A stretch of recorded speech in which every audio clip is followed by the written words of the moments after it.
Good day, everyone. By the way, I'm Marcin Bangao, and I'm here in front of you to teach or to show you how a proper setting up on a table. So let's begin.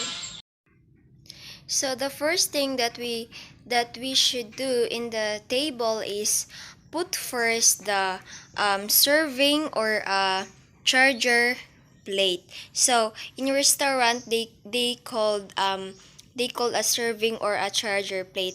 But as you can see that I don't have a kind of charger or a serving plate, so I need to use this kind of map, but it's different. But I think it's for a flower.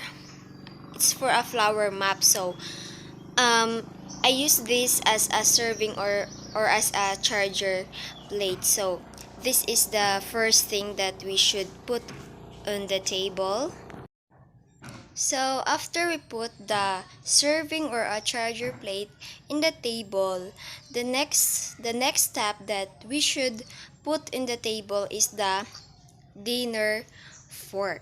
Okay, so this is the dinner fork. So we should place the dinner fork in the left side. So if we have a dinner fork, so we should have also the dinner knife. Okay, so this is the dinner knife. So as you can see, this angle should face it in the serving or a charger plate, because that's the formal tradition in the restaurant. Next, we have the salad fork. So we put the salad fork in the left side, and also the salad knife. So it's the same that this angle face in the serving or a charger map. So if you ordered the salad in the restaurant, so you need to use the salad fork and the salad knife. So next we have the soap spoon. So this is the soap spoon. So the soap spoon should be placed it in the right side. So here beside in the salad knife. So next we have the dessert spoon. So this kind of spoon, if you ordered dessert ice cream, so you need to use dessert spoon. So this spoon should use in the dessert or dessert just like ice cream. So the dessert spoon should place it at the top of the serving or a charger plate. And then if we ordered also the cake, so we need to use a fork. So this is the dessert fork. So dessert fork use when you ordered a cake. So and also the dessert fork, place it in the top of the charger or a serving plate.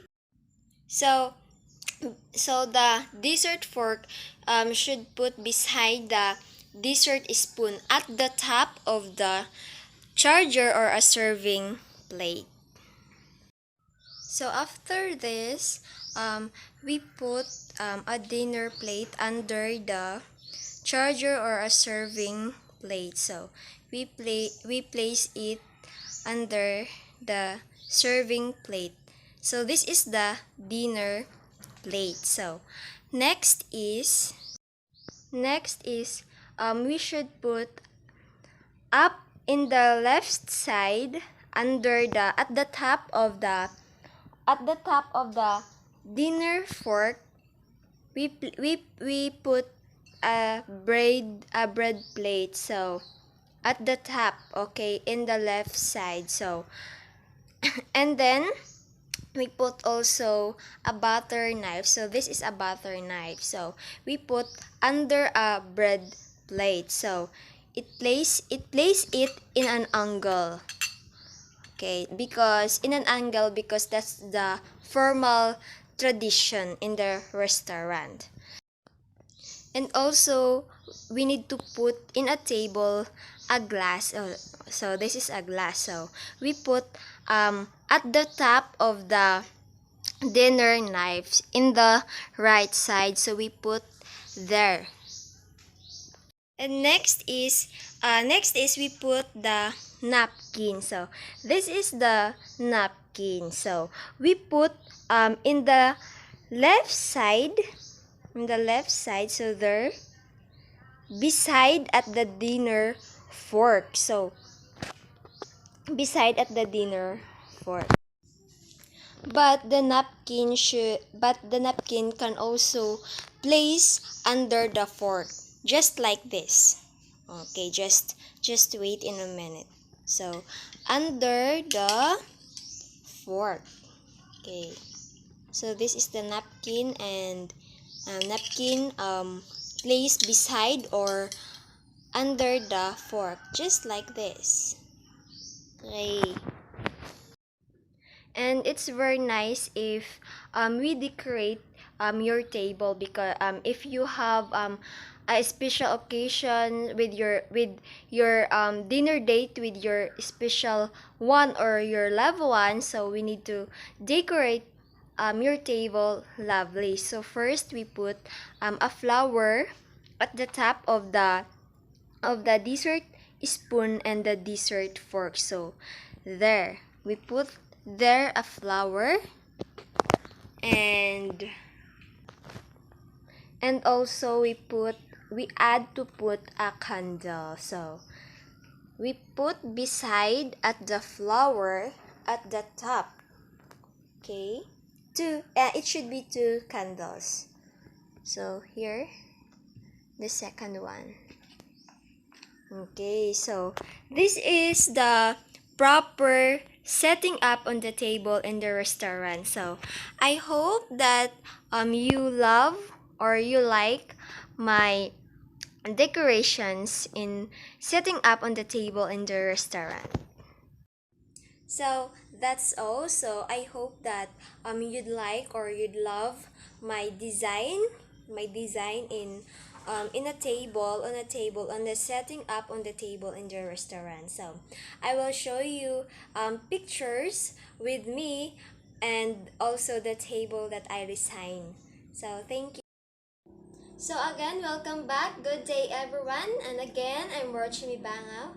And now I will show you, or I will teach you, or I will give you some tips of what are you going to do to wait your customers, to how correctly waiting to the customers in the restaurant, waiting to the customers in the table. So here's my tips. So, the first one is greet within 2 minutes of sitting. So, if you have a customers sitting within 2 minutes, you should greet them. Greet warmly, just like good morning, hello ma'am, hello sir. So that in that way hindi sila maboboard. Then the second one is offer them the best drinks that restaurants offer. So, just like a wine. So, i-offer mo sila ng mga masasarap, mga famous drink in your restaurant only, para just like what I said in the first tips, that you need to greet them para hindi sila maboard. So i-offer mo din sila ng mga famous or sikat nyong mga drinks, just like wines, different wines, so that hindi sila maboboard and matitikman pa nila yung mga masasarap ninyong drinks, para sa susunod na bumalik sila kung masasarapan man sila babalik-balikan na nila yung mga drinks na inoffer mo. The third one is suggest your favorite appetizers, and also for your restaurant only, the restaurant where your work is. So just like the drinks, you should offer them also the appetizers. so that they know that this appetizers should fit to that drinks.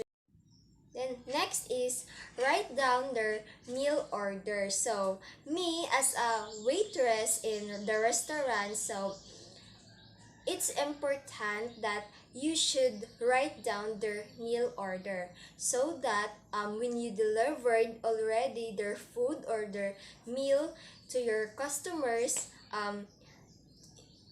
hindi magka hindi magkaku hindi kukulang or hindi susobra yung mga meal or mga food na in order nila para iwas gulo. Then next is serve the food professionally. Oh, and also serve the food professionally is very important as a waitress in the restaurant because if hindi ka magsiserve ng mga food professionally, ang mangyayari ay yung mga food kapag nagdi-deliver ka, yung mga food or mga wine or mga water, mga juice, mahuhulog siya kahit saan or madadapa ka. So, para iwas aksidente, you need to serve the food professionally.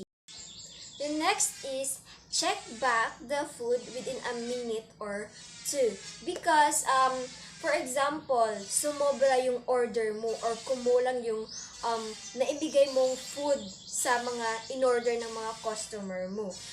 So, you need to check again the food that you need to deliver or the food that the customers order para again as what I've said earlier that para iwas gulo. The next is suggest your favorite dessert from the menu. So, the as what I've said earlier that the third one I thought that was a third one that you need to suggest the customers your favorite appetizers. So now you need also to suggest your favorite dessert from the menu so that for the first timer customers they know that your restaurant have a dessert different kinds of desserts so that they should notice or they should taste it so that para sa mga susunod na araw kung babalik man sila, kung nasasarapan sila sa mga dessert new from the menu, babalik-balikan nila yun. So next is deliver the food with say thanks. So when you delivered already the food, if you put already on the table of their meal order so you need to say thank you and you need to say thank you for them to choosing the restaurant that where you work. Lastly is thank them again for coming. So if you already delivered their order meal, so after you put their food in the table, so you need to say thank you for them, thank you for choosing our restaurant, and I hope that you enjoy and you enjoy at sana nasasarapan kayo sa mga food namin dito sa restaurant. So that's all. I hope that you've learned something for my tips. So sana may naintindihan kayo, sana may natutunan kayo sa mga tips at sa mga pagturo ko step by step from the beginning, which is setting up on the table in the restaurant, and then on how, why, what are you going to do to wait on the table with your customers so that hindi sila mabuboard. So, thank you guys!